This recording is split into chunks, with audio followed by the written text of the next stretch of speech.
Hi guys, I hope you are doing well. Today we will talk about how to fix or how to solve the problem of data on the application of Gmail. We click on settings.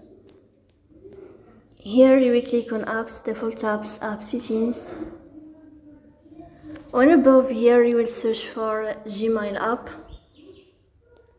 Then we click on first stop and we click OK.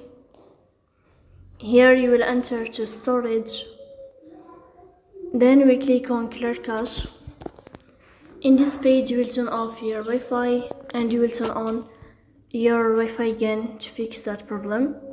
Then we go to Play Store, you will search for Gmail and you will update your app to fix that problem.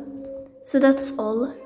Don't forget to support us by like and subscribe.